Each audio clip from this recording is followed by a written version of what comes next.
السلام علیکم ورحمۃ اللہ وبرکاتہ۔ الحمدللہ الذی ابدع الافلاک والارضین والصلاۃ والسلام علی من کان نبی و آدم بین الماء والطین وعلی آلہ وصحابہ اجمعین، خصوصاً علی سیدنا سید بدیع الدین مدار الدنیا والعقبیٰ مدار العالمین۔ قل بفضل اللہ وبرحمتہ فبذلک فلیفرحوا هو خیر مما یجمعون۔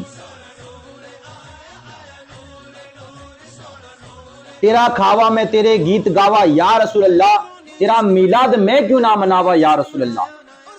برادران ملت اسلامیہ، جب میلاد النبی کا مہینہ شروع ہوتا ہے تو کچھ لوگ کے پیٹ میں مروڑ شروع ہو جاتا ہے، یہ شرک، یہ بدعت، یہ حرام، یہ ناجائز، یہ گناہ، یہ قرآن میں نہیں ہے، یہ حدیث میں نہیں ہے، یہ صحابہ نے نہیں کیا، یہ اولیاء نے نہیں کیا، یہ سلف صالحین نے نہیں کیا، یہ سنیوں کی اپنی ایجاد کردہ روایت ہے اور اپنی ایجاد کردہ طریقہ ہے۔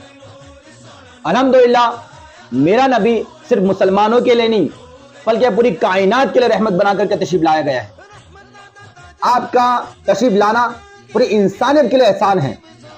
آپ نے انسانیت کے لیے بہترین کام کیے ہیں اور آپ کے بہترین فرامین آپ نے ارشاد فرمائے ہیں۔ جس کے اندر انسانیت ہے وہ نبی کا میلاد منائیں گے، کیونکہ اللہ تو کہتا ہے کہ اپنے رب کی رحمت پر، اس کے فضل پر خوشیاں مناؤ، اور یہ خوشیاں منانا تمہارے تمام جمع کردہ چیزوں سے، تمام اعمال ہو یا مال ہو، جو بھی تم نے جمع کیا ہے ان تمام سے بڑھ کر کے افضل بہتر یہ ہے کہ تم اپنے نبی کے میلاد پر، جو اللہ کا فضل ہے، جو اللہ کی رحمت ہے، اس پر خوشیاں مناؤ۔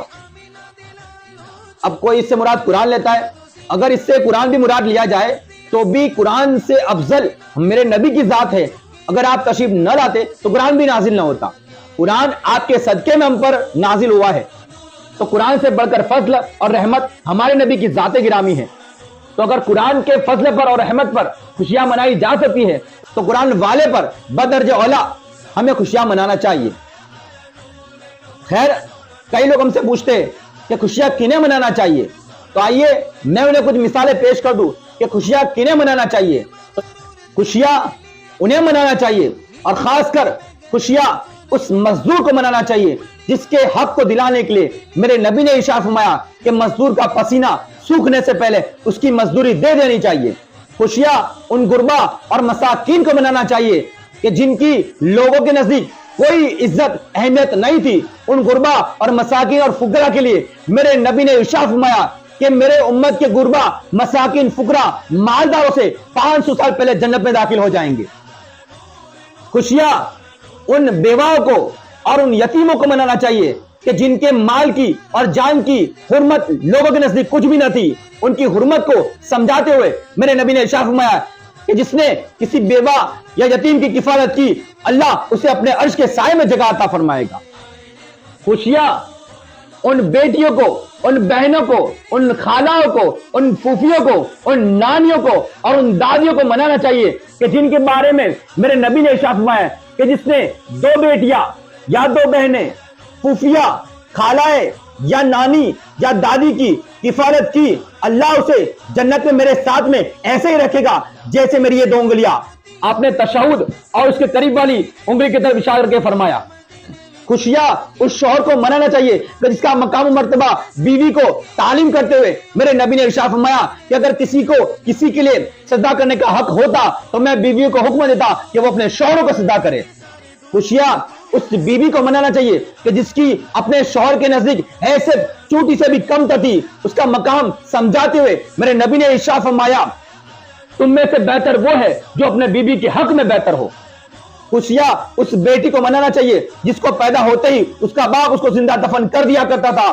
اس کا مقام و مرتبہ سمجھانے کے لیے میرے نبی نے ارشاد فرمایا جس کے یہاں پر ایک بیٹی پیدا ہوئی، اس کو اس نے زندہ دفن نہ کیا، اس کو رسوا بھی نہ کیا، اور اس بیٹی پر اپنے بیٹے کو ترجیح نہ دیا تو اللہ اسے جنت میں داخل فرمائے گا۔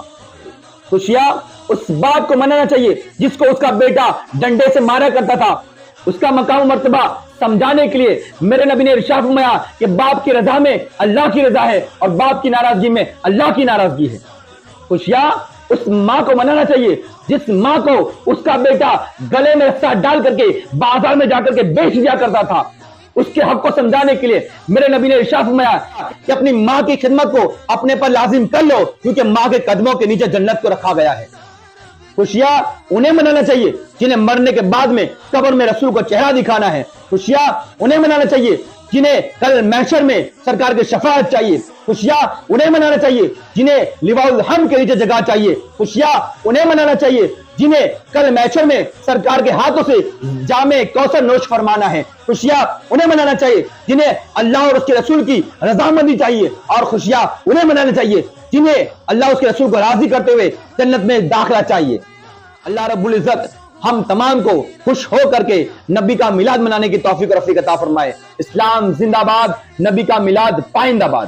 امت کا مسیحا آ گیا، امت کا مسیحا آ گیا، غم خوار زمانہ آ گیا، حسنین کا نانا آ گیا، حسنین کا نانا آ گیا، حسنین کا نانا آ گیا، حسنین کا نانا آ گیا۔